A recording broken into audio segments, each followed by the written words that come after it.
Ora, bem-vindos a mais um episódio das Header Executive Talks. Meu nome é Fábio Andrade. Neste episódio iremos falar sobre Employer Branding e para falar sobre este tema temos uma das mais proeminentes vozes da área. É formadora, é palestrante e oradora em eventos nacionais e internacionais, tem mais de 17 anos de experiência em setores de atividade como turismo, consultoria, tecnologias de informação. Olá, Joana. Muito obrigado por teres aceitado aqui o convite. Muito obrigada, Fábio, pelo convite e à Header, toda a equipa, por estar aqui convosco. Muito bem.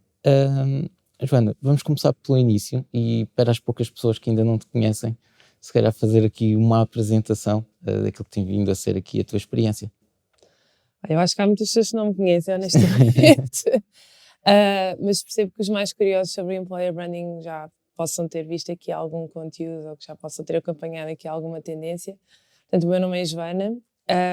Portanto, como disseste e bem, já tenho aqui mais de 17, 18 anos de experiência e tem sido uma experiência engraçada do ponto de vista também profissional, porque na verdade já sinto que faço parte desta geração um bocadinho de mudança de carreira, de reskill, que são talvez palavras que vamos falar um pouco mais à frente. Tive um percurso inicialmente ligado à gestão de turismo, minha formação de base, acho que sempre quis estar ligada a contextos internacionais, falar várias línguas e, no fundo, trabalhar em temas felizes, proporcionar experiências boas às pessoas, seja no contexto de viagens de trabalho, seja no contexto de viagens pessoais. E, portanto, a partir daí escolhi esse caminho e trabalhei sempre na área de marketing, marketing digital, e-commerce, vendas na área de turismo e depois, mais tarde, turismo de luxo. E a partir dali, pela necessidade da função, fui abraçando também algumas competências de marketing interno, comunicação interna, algumas fusões de empresas e ter que, no fundo, também mobilizar e entusiasmar os colaboradores espalhados em vários escritórios para esse efeito. E, portanto, a natureza da função fez com que me fosse aproximando aos poucos em matéria de employer branding, mas ainda numa fase em que ainda nem pensava neste conceito. Houve um momento na minha vida pessoal, que foi por volta de 2017, que foi um período de reflexão e que percebi que gostava de arriscar mudar. Ou seja, trabalhar na área de marketing, não foi bem pensado, vou trabalhar para os recursos humanos, não foi bem assim, mas no fundo ver aqui temas novos de marketing que começavam a surgir em Portugal, ligados neste caso ao employer branding e à maneira como as empresas estavam a contratar e a colocarem-se de forma mais atrativa no mercado, nomeadamente em tecnologias de informação. E então comecei a planear uma mudança em que eu pudesse talvez sair do setor de turismo, onde tinha estado nos últimos 14 anos e pudesse então arriscar para o outro lado de tecnologias de informação, consultoria, e comecei a pesquisar, como qualquer pessoa, fazer um planeamento de como é que eu poderia mudar de carreira, como é que eu poderia usar as minhas skills de marketeer para outro setor. Certo. E acho que às vezes, quando nós queremos muito uma coisa, tudo se vai alinhando aos poucos, de forma consistente. Fui-me informando, fui indo a eventos, fui à primeira Web Summit em Lisboa, que acho que foi um momento marcante, não só para Lisboa, para Portugal, mas também na minha vida. Absorvi imenso o que é que as marcas comunicavam, do ponto de vista de produto-cliente, mas também do ponto de vista de talento. E depois um dia surge a primeira oportunidade de um cargo full-time de employer branding em tecnologias de informação e era quase uma oportunidade rara, porque naquela altura, portanto 2018, não havia praticamente cargos só de employer branding e foi uma oportunidade única que abracei e depois a partir daí tenho continuado então neste setor de tecnologia de informação, agora consultoria nos últimos anos também, mas sempre ligado a employer branding para amadurecer e aprofundar conhecimento nesta temática. Muito bem. E se calhar começamos pelos conceitos. O que é employer branding? É uma boa questão, porque às vezes é um bocadinho difícil, eu digo que é um bocadinho difícil porque eu noto as pessoas às vezes usarem a mesma palavra para diferentes significados. Portanto, há pessoas que às vezes pensam mais no tema dos benefícios, outros pensam em recrutamento. Eu acho que em Portugal, e falando aqui um bocadinho de tendências, o employer branding era primeiro visto como algo ligado ao recrutamento e à atração, portanto, uma solução para um problema. Preciso recrutar, portanto, vou fazer employer branding. Mas, na verdade, o que é o employer branding? É uma estratégia de liderança, é de facto a gestão estratégica da marca empregadora. A marca empregadora tem dois lados da moeda, tem um lado externo e tem um lado interno. Inicialmente, eu penso que o employer branding era de facto mais ligado a temáticas de marketing e de atratividade externa, até com o tal foco no recrutamento e na atração de talento. E as tendências dizem que nos estamos a aproximar para temas mais ligados à atratividade interna. E até estes tempos de pandemia nos têm provado a importância do mesmo. Por isso, o conceito é uma estratégia que, no fundo, tem uma visão, um propósito, um caminho que queremos atingir como marca empregadora, e que depois, a partir daí, há um plano, independentemente se ele é mais forte do lado externo, do lado interno ou em ambos os lados, e que é acompanhado por múltiplos interlocutores. Portanto, não é um trabalho de uma pessoa só, é eventualmente, pronto. E também acompanhado com métricas, não é? Que podem ser diversas, tanto da área de marketing como da área de recursos humanos ou outras, da área do negócio, por exemplo, que também pode ser necessário. Ok. Falaste aqui que por vezes existe aqui alguma confusão do que é o employer branding. Foi uma buzzword que começou a existir em Portugal sensivelmente 2018, 2019. Eu também gosto sempre de fazer a pergunta na oposição, ou seja, e o que é que não é employer branding, tendo em conta aquilo que tem vindo a ser a tua experiência e o teu conhecimento do mercado?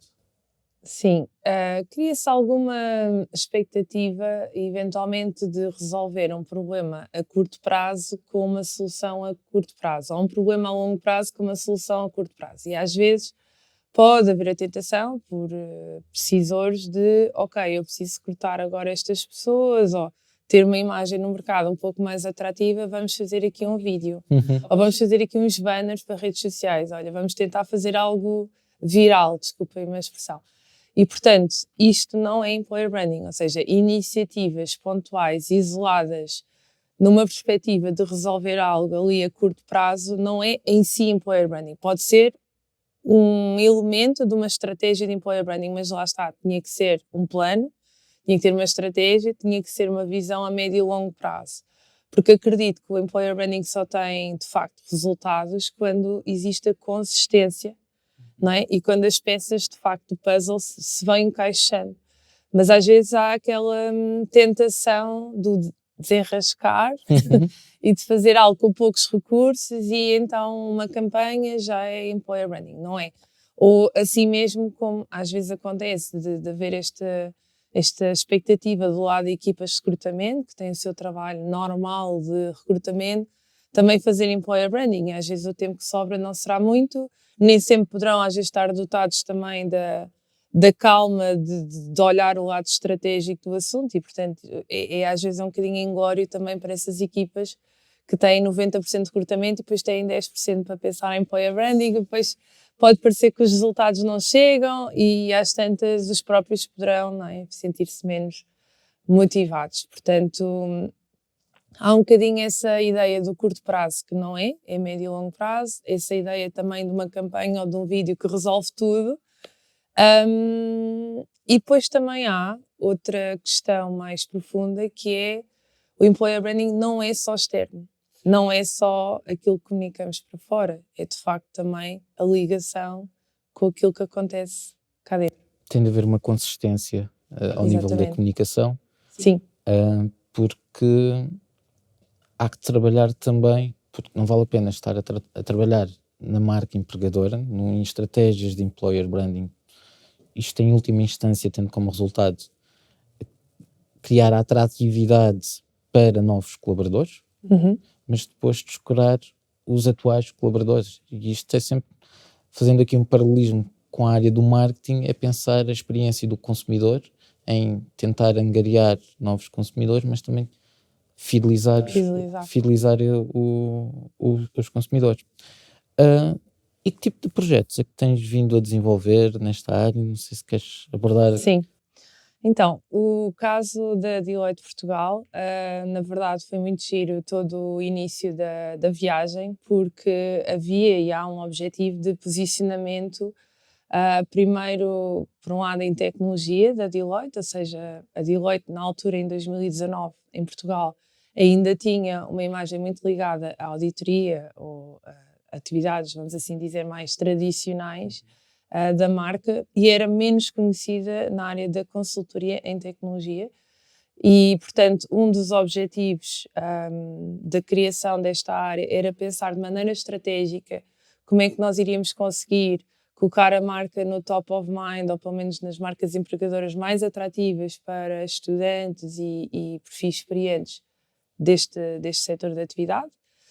Depois também havia a necessidade de haver uma marca empregadora única e consistente, que houvesse uma verdade, porque parecia que não havia um discurso totalmente alinhado, claro e oficial sobre o que é que eu digo a um candidato numa entrevista, talvez para a área de tax ou para a área de financial advisory e para a área de tecnologia. E, portanto, era preciso rever novamente os textos e o discurso de venda, no fundo, Uhum. de proposta de valor para o Exato. talento, de maneira concertada e que fosse atrativo, mas verdade para todos, independentemente da área para a qual iríamos trabalhar. E era preciso, de facto, também ouvir as nossas pessoas. Portanto, já aí neste exercício de proposta de valor para o talento que decidimos fazer, era importante também que não fosse só uma campanha de marketing, que o departamento de marketing ou liderança e depois uma agência criativa se sentassem e definissem qual vai ser o claim e qual vai ser as mensagens importantes, mas era preciso ouvir as pessoas. Tínhamos também um caso curioso, o nosso próprio caso, que é, sendo Deloitte, somos uma marca internacional, e poderia ser também tentador e rápido, um penso rápido, ir ver o que é que a Deloitte Global comunica e apenas tentar Fazer um colocar no copy-paste. mercado nacional e dizer que é isto, esta é a nossa mensagem, esta é a nossa proposta de valor para o talento. Mas tivemos já nessa altura a genuína intenção de perceber as motivações das nossas pessoas, ou seja, na altura éramos 3.000, sensivelmente, colaboradores, hoje já somos 5.000, portanto, num espaço aqui de 3 anos crescemos imenso. E naquela altura fizemos, portanto, uma auscultação com todos os colaboradores para ouvir aquilo que era mais especial para eles na experiência de trabalho. Perceber o que é que realmente os fazia ficar, continuar, estarem muito envolvidos e comprometidos e aquilo que sentiam que era único e especial na Deloitte. Combinámos então estes dados internos com também algumas entrevistas com os nossos líderes de cada área de negócio. Portanto, questionámos no fundo a nossa liderança sobre este tema da marca empregadora e associámos também dados externos que recebemos na altura dos estudantes para perceber a atratividade da marca nas universidades, que é um dos segmentos, ou que era na altura um dos segmentos principais de contratação, e perceber que palavras-chave que eles associavam à Deloitte. Com tudo isto combinado, conseguimos então definir a nossa proposta de valor para o talento, que em inglês normalmente usa-se a expressão Employee Value Proposition, em que no fundo há uma materialização daquilo que é a verdade, da promessa, da experiência, mas também pode haver um lado aspiracional. Ou seja, não pode ser tudo aspiracional, mas pode ter um pequeno lado aspiracional. E aproveitámos esse exercício do EVP para também termos um sentido de compromisso interno e externo daquilo que seriam os nossos próximos passos como marca empregadora.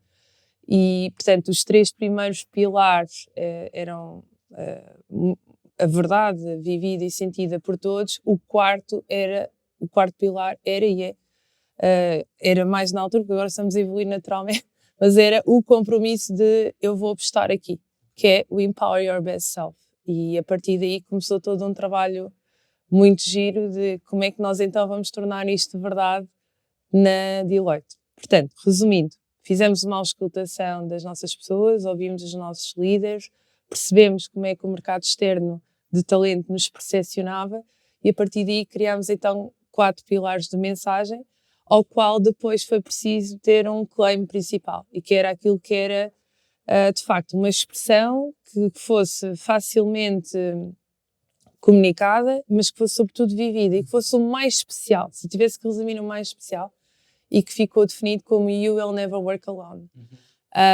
E portanto, a partir daí, o que é que fizemos? Porque isto são muitas etapas, Certo. como estão a ver, isto é um trabalho de alguns meses.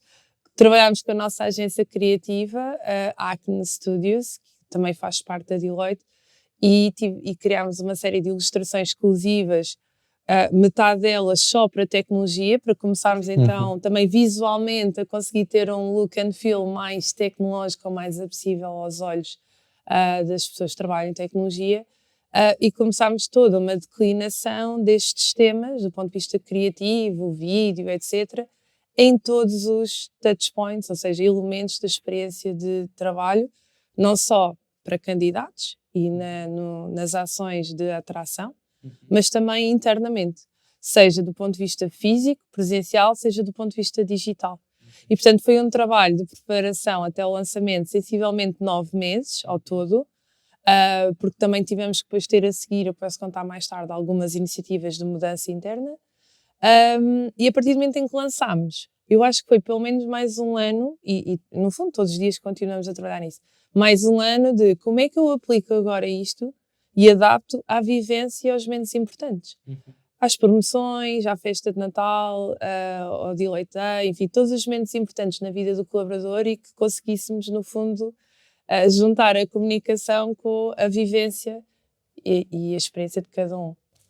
É muito interessante várias coisas que mencionaste, mas a primeira é na questão da verdade, ou seja, quando se trabalha, e eu vejo outras empresas a fazê-lo e a cometerem esse erro, pelo menos é a minha percepção, é trabalharem outside in e não inside out, que foi a forma como vocês também acabaram por trabalhar na questão que é a verdade que seja percepcionada não só para candidatos, mas também para os atuais colaboradores.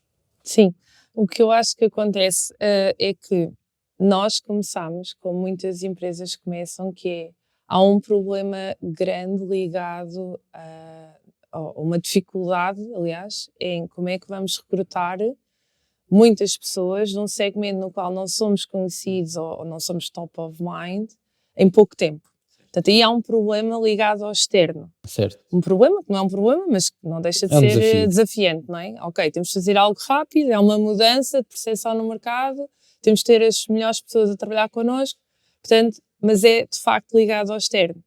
E por causa deste motivo externo, nós depois a seguir vamos para o interno, mas não esquecemos do interno. E isso foi muito importante, ou seja, esse gesto em 2019 de não passar apenas para a parte criativa e de marketing e comunicação, mas no fundo é, ok, temos aqui um elemento externo que vai fazer com que agora haja uma equipa de employer branding que vamos fazer este trabalho.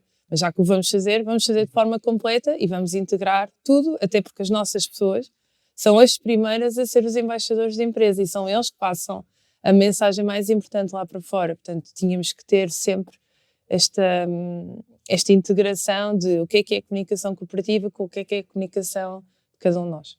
E nesse trabalho, acabaste por mencionar que desenvolveram também aqui algumas iniciativas do ponto de vista daquilo que eu acredito que seja a mudança daquilo que é a comunicação interna e um pouco alguma mudança daquilo que é a cultura. Porque, acredito que na Deloitte também haja aqui um trabalho que teve que ser feito do ponto de vista da cultura, até porque estamos a falar de pessoas de diferentes gerações que acompanharam o crescimento da Deloitte em diversos momentos. Sim. Como é que foi feito? Então, esse é também eu acho que eu diria o segundo exercício muito giro do nosso caso de estudo, que é, começamos então como eu disse, com um desafio externo, conseguimos então criar uma equipa de employer branding, um exercício ouvindo as nossas pessoas e fazemos um compromisso, aspiração público, interno e externo do Empower Best Self. E para nós podermos cumprir com essa promessa, temos então que lançar outro plano, que é, ok, o que é que nós vamos fazer então para conseguir chegar lá e que as pessoas sintam que isto que é verdade e que estamos aqui num num trabalho contínuo nesta direção. Um dos aspectos que nós fizemos foi até mudar um pouco a nossa equipa de trabalho Employer Branding. A equipa não trabalha sozinha, a equipa é uma equipa e todo este trabalho é feito com todos. Okay? Eu sou às vezes um bocadinho porta-voz de alguns temas, mas na verdade nós somos dezenas de pessoas a trabalhar neste tema. Depois também poderemos falar sobre isso um bocadinho mais à frente. E sentiu-se a necessidade é que esta área não fosse só uma área de employer branding, mas uma área que fosse também cultura e people experience. E então, um dos sinais que houve foi há quase 2 anos termos mudado, no fundo, para uma área que se chama Culture and People Experience e que tinha já este mote de observar a parte interna e de ajudar a todos os anos ouvir as nossas pessoas, portanto, não só para o exercício de 2019 da marca empregadora, mas também todos os anos perceber aquilo que era bastante bom na nossa experiência, aquilo que podia ser melhorado e depois atuar em relação a isso. Atuar em relação a padrões comportamentais, de cultura, de bem-estar, de saúde mental, diversidade e inclusão, momentos que importam na vida das pessoas e, portanto, passamos a ter um foco e um investimento maior em temas ligados ao interno, que depois a seguir naturalmente também vão reforçar a atratividade da marca externa. Então começamos por ter aqui um reposicionamento do departamento que deixa estar num foco só de atração e recrutamento e passa a estar em people, portanto no departamento de recursos humanos como um todo. E esse é um dos primeiros sinais oficiais de uma mudança de paradigma. E a partir daí um investimento muito maior em temas ligados à flexibilidade, à integração da vida pessoal, profissional, benefícios, uma melhoria também no tema dos benefícios e que, no fundo, apoiem toda esta visão ligada à diversidade e inclusão, saúde mental, bem-estar. Tem sido bastante diversificado e estamos a tentar um bocadinho chegar a todo lado para cumprir com a promessa também do Employer Best Self e conseguir demonstrar ao longo destes 4 anos, que já fazemos este People Survey, as evoluções positivas, mas sobretudo consistentes ao longo do tempo. E, portanto, passamos a ser, de facto, já uma equipa que observa a evolução, não é? Interna e que demonstra resultados, porque a comunicação externa dá convicção ao interno e o interno dá convicção ao externo e só assim é que resulta bem. Autoalimentam-se. Exatamente. É interessante, falaste aí na questão dos resultados. Muitas vezes quando falamos aqui em employer branding pode parecer aqui conceitos abstratos, conceitos subjetivos. Se calhar iria dividir a minha pergunta em duas, por assim dizer. Qual é que é a importância do employer branding para as empresas, no seu global? E como é que se mede e como é que se pode demonstrar essa importância a quem decide, às administrações, etc. Porque é necessário haver esse suporte e essa promoção por parte das administrações das empresas. É muito importante. Eu, de facto, nos meus poucos anos de experiência profissional só de employer branding, tenho percebido exatamente isso, que resulta quando realmente desde lá em cima estamos todos alinhados neste objetivo. A importância do employer branding é quase inegável nos dias de hoje, e até mesmo antes da pandemia, mas depois da pandemia ainda mais, que é o talento está de facto mais sensível a temas diferentes do que antigamente. O talento procura, em geral, isto depois dependendo das gerações também pode variar, uma diversidade de experiências. Não quer dizer que seja fora da sua empresa, mas de facto tem que sentir que consegue crescer e desenvolver-se, às vezes não só hierarquicamente falando, mas também do ponto de vista de centros de interesse, fazer mudanças de carreira, ter oportunidades de se especializar mais noutros temas. E então isto cria uma grande flutuação de interesses. Portanto, o colaborador já não é aquele que entra ao início e que fica para sempre, ou que vai fazer aquele trabalho para sempre. Está muito mais aberto a mudar de funções ou eventualmente a ter que mudar de empresa ou de área e é, portanto, importante sermos sempre atrativos para conseguir recrutar ou guardar de alguma forma as nossas melhores pessoas. Depois também existe a necessidade de preencher muitas vagas que não há pessoas que cheguem, portanto há uma escassez de talento geral, porque toda esta transformação digital, esta aceleração, faz com que não haja mercado, universidades, enfim, formações que cheguem para ter as pessoas prontas, com os skills certos na hora certa. E então o que acontece é que as próprias empresas têm que se tornar atrativas para segmentos de talento que não era o seu principal. Ou seja, o seu segmento principal, a marca até é conhecida e eventualmente até bem posicionada no mercado, mas de repente tem que se posicionar em mais outra atividade e nem sabe como chegar às pessoas, o que é que elas fazem, onde é que elas estão, como é que comunicam, não está nesse benchmark de empresas mais atrativas. E, portanto, tudo isto faz com que seja uma velocidade tão grande, não é? Porque nós sentimos, eu não sei, pelo menos eu sinto assim, que cada ano que passa parece que já são 2 em cada ano, porque tudo o que acontece num ano, então desde a pandemia é inacreditável, parece que a nossa vida muda completamente, não é? Toda a nossa forma de organizar, objetivos, etc. E então, as empresas, neste momento, para serem ágeis e rápidas a agir, seja para contratar, seja para investir noutra cidade, noutro mercado, têm que ter uma marca empregadora impecável. Têm que estar muito conscientes daquilo que é o seu valor, a tal verdade, a tal proposta de valor, e depois conseguir traduzir isso para o mercado da forma certa, correndo o risco da empresa não se conseguir adaptar, ou seja, de haver pedidos de clientes, de haver oportunidades de negócio, de haver oportunidades de expansão internacional e a empresa não ter o talento para poder produzir o produto ou entregar o serviço. E, portanto, acho que hoje as empresas veem o employer branding como uma disciplina importante para estarem muito mais prontas para o que der e vier, não é? E para todas as necessidades. Nós todos vimos na pandemia algumas indústrias e empresas a ter que ir fazer outra coisa. Ou seja, elas muitas vezes nem fecharam portas, mas começaram a fazer algo diferente que era preciso e porque na altura se cá não se podia viajar ou não se podia fazer outro tipo de coisas. E, portanto, esta agilidade que foi precisa de todos os gestores e das empresas e das pessoas mantém-se ainda muito viva hoje. Mas isso só é possível se a marca tiver um bom employer brand, senão as pessoas nem sequer conhecem essa empresa, não sabem o que é que se faz lá, não sentem interesse e atraídas por saber mais. E, portanto, acho que essa é a importância. Agora, como é que se leva essa importância aos gestores? Trazendo business case de negócio, ou seja, tipicamente as empresas vão ter alguns problemas, seja de turnover, seja no tal abertura de novo negócio, reposicionamento de marcas, às vezes que acontece, e é preciso, de facto, uma equipa para endereçar isso e um plano.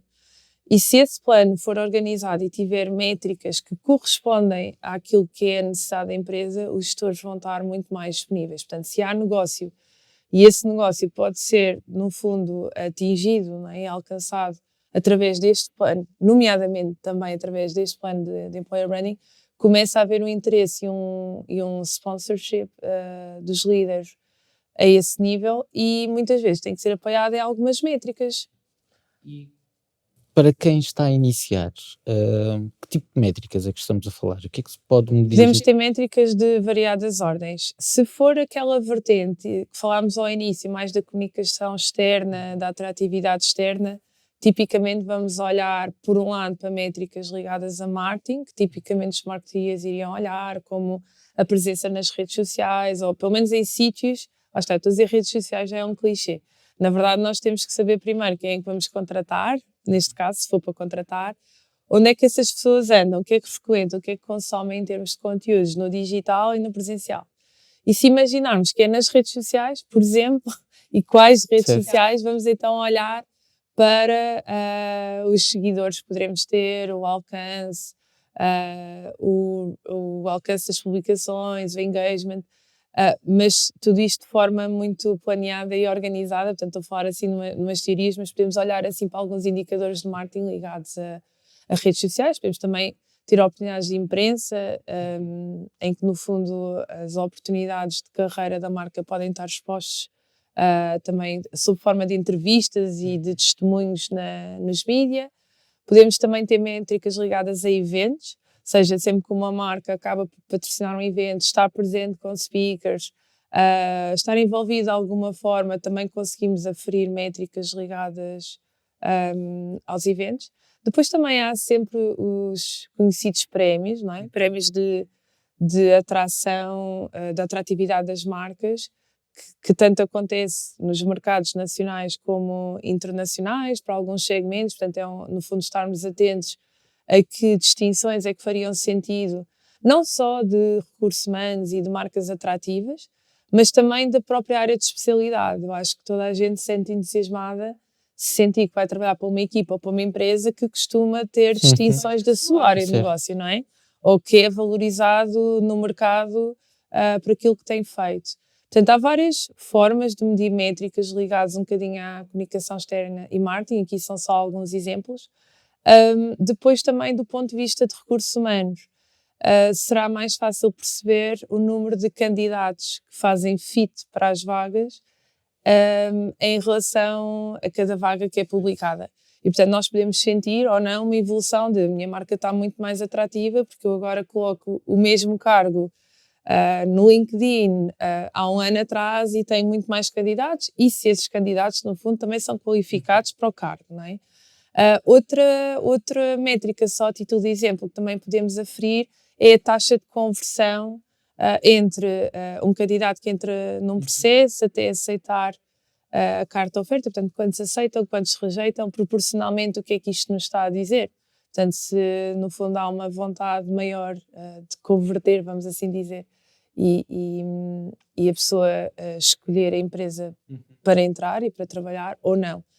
Portanto, estes são alguns indicadores. Depois há indicadores muito específicos para problemas específicos. Eu posso ter um problema específico num departamento de Food and Beverage ou específico num departamento de Engenharia. E, portanto, tipicamente, estes gestores destas áreas vão por si só também perceber quanto negócio é que eu perdi ou que eu não consegui atingir porque não tinha as pessoas certas no momento certo. Queixas, eventualmente, de clientes ou, ao contrário, elogios, não é? Elogios, recomendações quando tudo está a correr bem.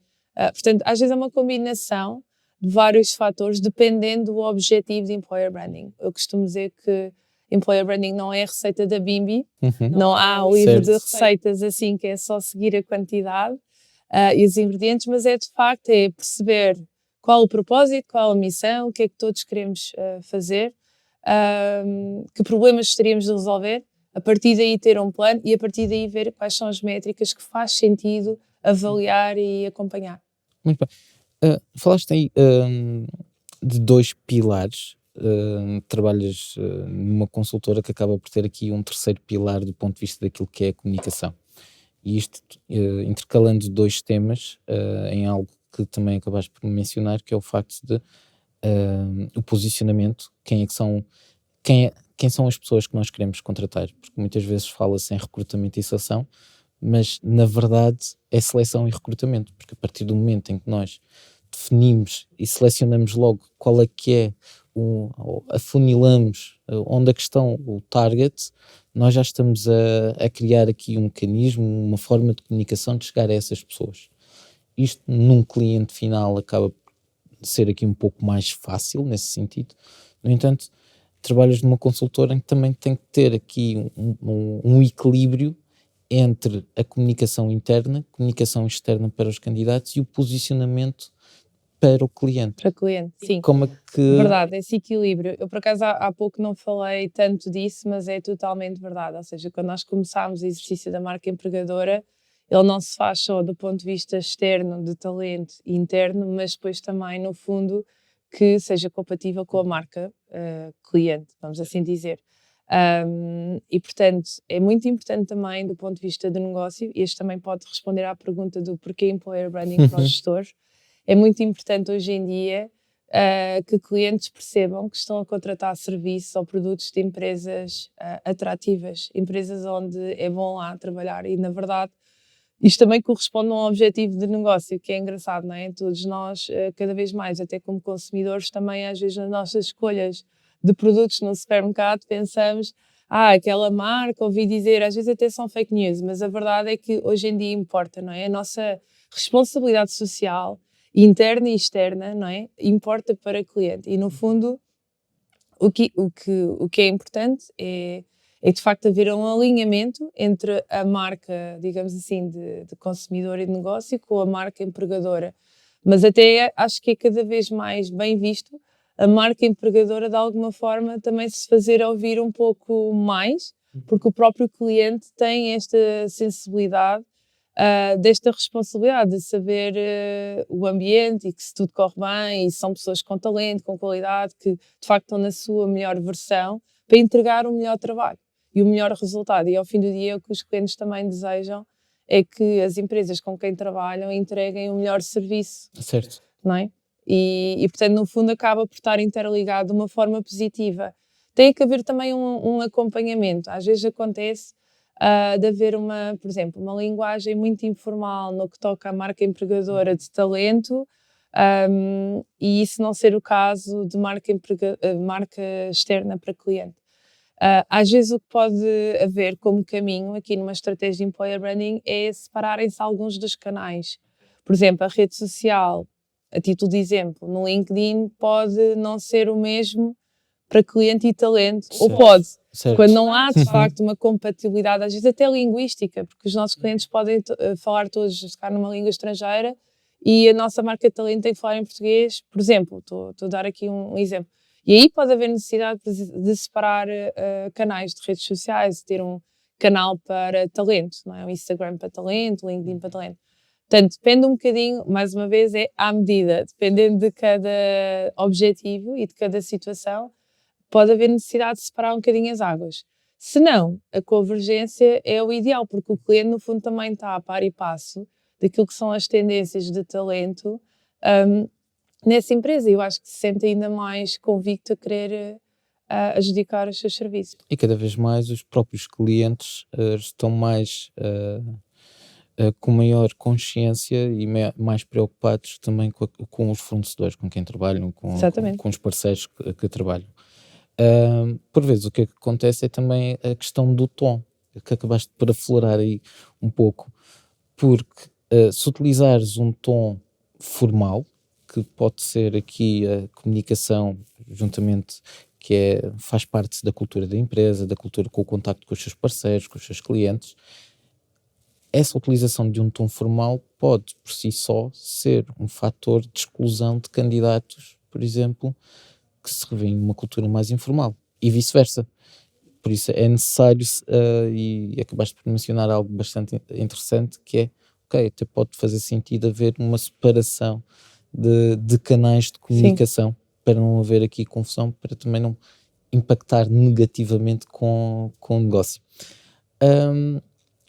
Para quem estamos a falar, nós sabemos a composição daquilo que é a economia portuguesa, muitas PMEs, nem sempre, e acho que para se trabalhar o employer branding acaba por as empresas terem que ter um certo grau de maturidade, e acabaste por explanar essa maturidade dentro da Deloitte. Fez parte de um departamento que estava direcionado para a comunicação externa, depois com maior maturidade foi ganhando também autonomia e responsabilidade.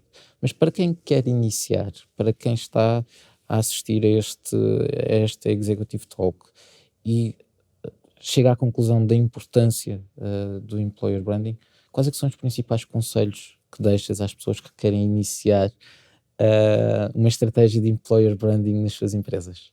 Acho que o mais importante é o alinhamento, ou seja, vai ser muito difícil, até por questão de motivação e de resultados, apenas uma pessoa querer fazer employer branding. Então, eu acho que o segredo, mais do que ter uma equipa ou uma pessoa full-time, é o alinhamento entre a visão da gestão, a visão do marketing e dos recursos humanos.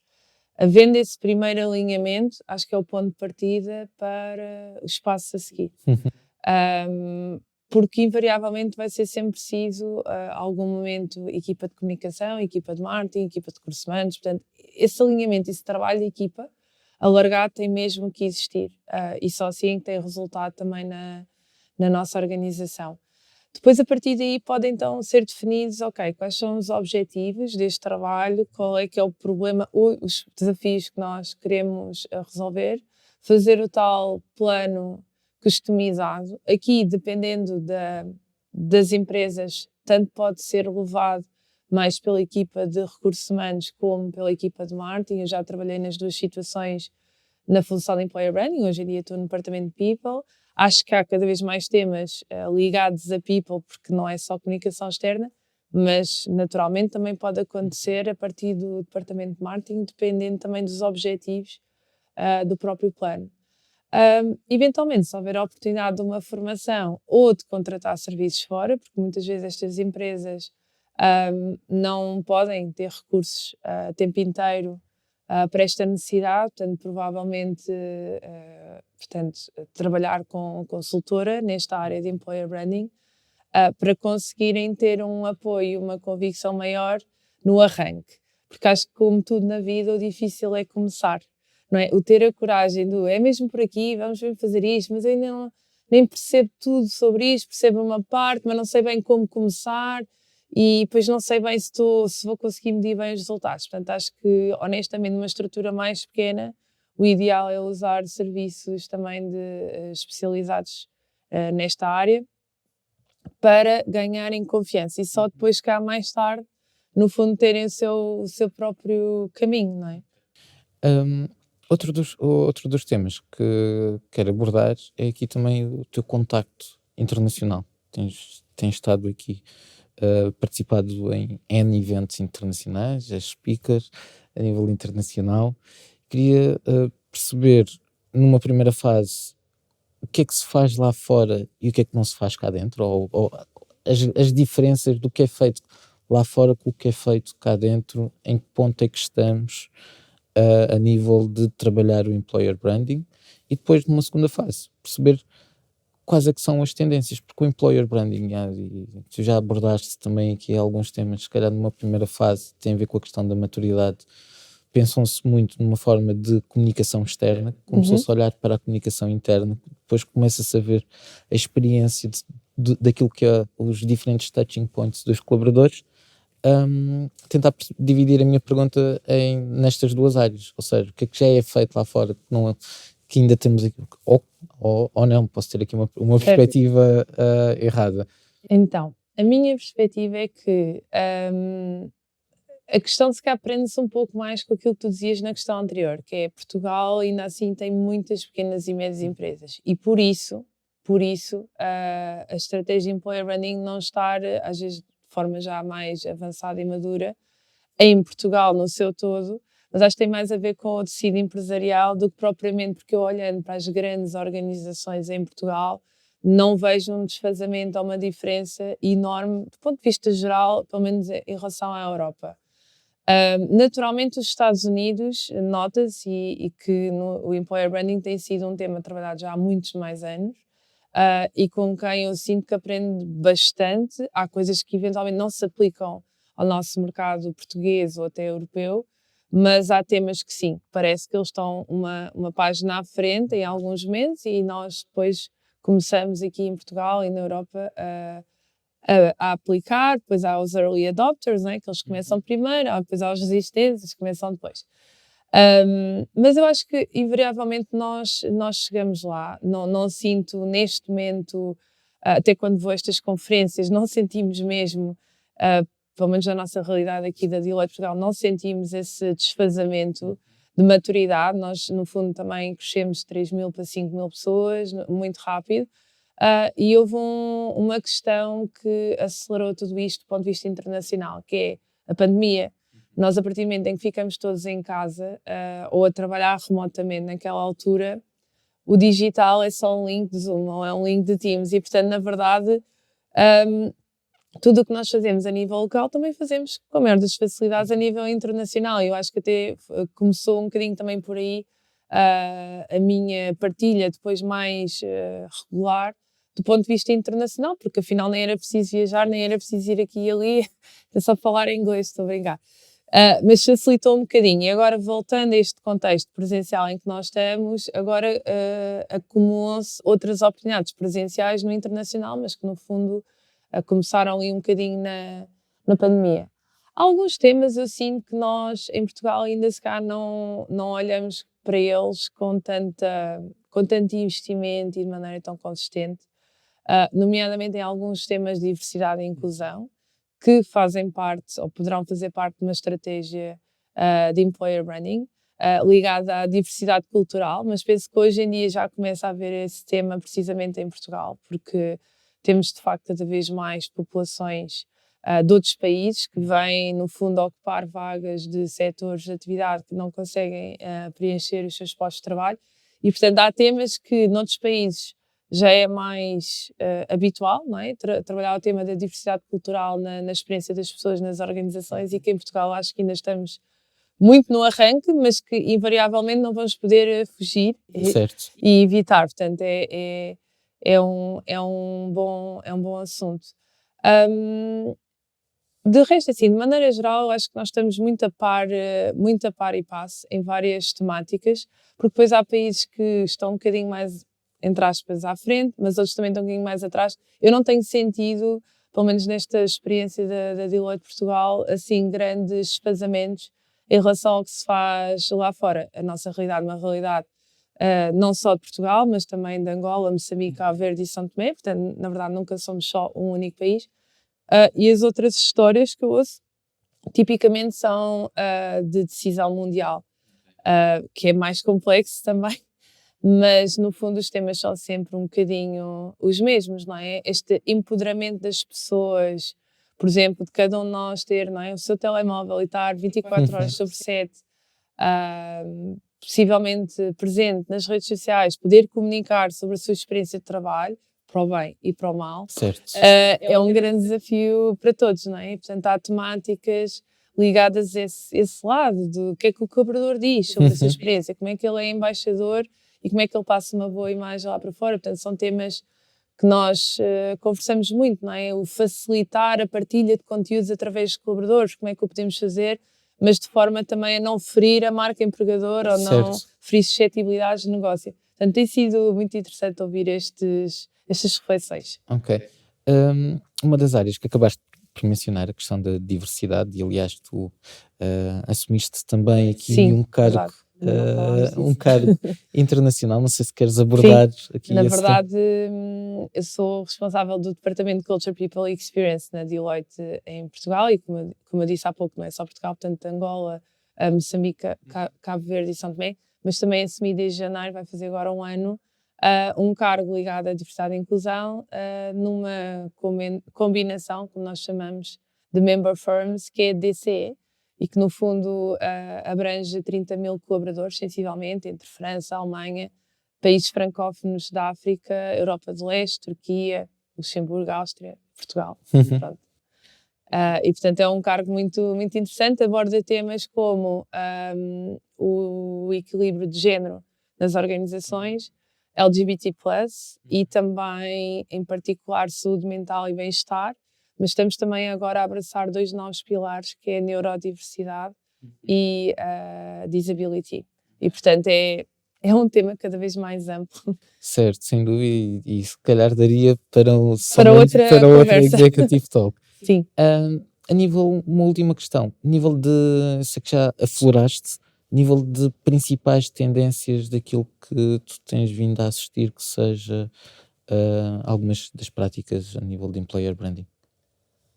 Penso que a tendência é um bocadinho um resumo daquilo que eu disse ao longo aqui da conversa, que é começar do lado externo, da reputação que se sabe no mercado para atração, para recrutamento, para o lado interno.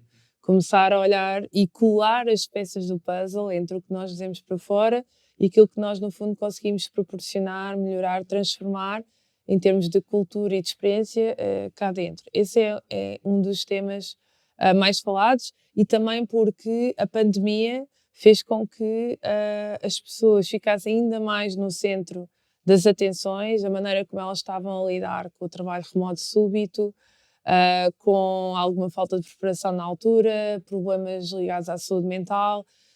Depois começámos a ter esta tendência da saída das organizações, chamada grande resignação, em que as pessoas começam-se a despedir porque de repente já não se revêem no propósito da organização e da função. E portanto continuamos a olhar muito para as pessoas e a maneira como elas vivem e sentem a experiência do trabalho. Entretanto, depois começou outra tendência este ano, em 2022, que é o Quiet Quitting, que na verdade abrange pessoas que continuam na sua organização, que não se despedem, mas que refletem e reduzem um pouco aqui o ritmo, a dedicação, o compromisso que têm para com o seu trabalho, as suas equipas, a sua organização. Portanto, também estamos a nível internacional e nacional a observar esses fenómenos, e estas duas dinâmicas, mais uma vez, reforçam o foco no interno. Ou seja, mais uma vez temos de estar a olhar o que é que está a acontecer nas nossas organizações, o que é que estamos a comunicar, o que é que estamos a providenciar como experiência, e mais uma vez reforça, ok, este alinhamento que não para, não é? Entre o interno e o externo, e que isto tudo consiga ser, que consiga acontecer de forma equilibrada. Falámos também do tema da diversidade e inclusão, porque diversidade e inclusão é muito mais amplo do que só algum destes segmentos que eu falei. Ou seja, o tema como um todo, de nós abraçarmos a diversidade de pessoas que somos, não é? E termos pessoas que não só elas vestem a camisola da empresa, mas que na verdade a empresa também cria um espaço de segurança psicológica para que todos consigamos ser únicos na sua autenticidade, não é? E cada um de nós tem o seu brilho e a sua personalidade, e no fundo também há esta tendência que se discute, que é de facto termos organizações mais diversas e inclusivas, em que há um maior espaço para o eu, não é? E para sermos nós próprios, sem estarmos sempre formatados numa caixinha daquilo que era a imagem do antigo colaborador de há uns anos atrás. Porque também estes temas da diversidade e inclusão? Porque temos este desafio do híbrido. Ou seja, estivemos possivelmente num contexto em Portugal mais presencial antes do Covid. No Covid, para alguns setores de atividade, uma mudança remota súbita. E agora o contexto do híbrido. O que é o híbrido? São dias fixos, são dias flexíveis, é igual para todos na organização toda, depende das equipas, depende do quê? E, portanto, todo este pensamento, mais uma vez, traz muita complexidade, mas traz muito stress, traz excesso de carga mental para todos, inclusive para os colaboradores, afeta a saúde mental, afeta a motivação e o bem-estar.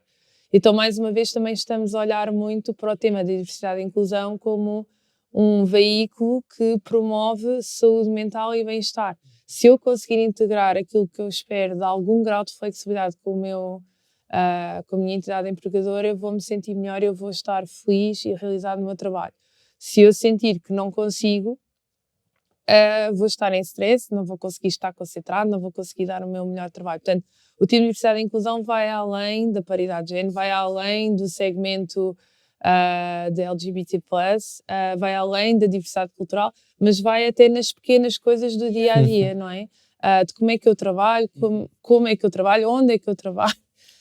E, portanto, é um tema super interessante, e acho que no Employer Branding estamos a entrar também muito nessas temáticas, porque é aquilo que faz com que a empresa seja percebida como atrativa ou não. Ou seja, tudo começa com uma percepção e uma reputação, mas a seguir olhamos para dentro, não é? Claro. E para temas muito subtis e intangíveis, por vezes. E que às vezes as pessoas nem têm a noção do impacto que podem ou não vir a ter nas pessoas. Joana, eu continuaria aqui esta conversa por mais algumas horas. Muito obrigado pela tua partilha, pela generosidade da tua partilha, por falares do teu trabalho. Este foi mais um episódio das Header Executive Talks. Muito obrigado por terem assistido e por terem chegado aqui até ao fim. Espero que tenha sido tão proveitoso para vocês como foi para mim. Muito obrigado. Obrigada, Fábio. Obrigada a todos.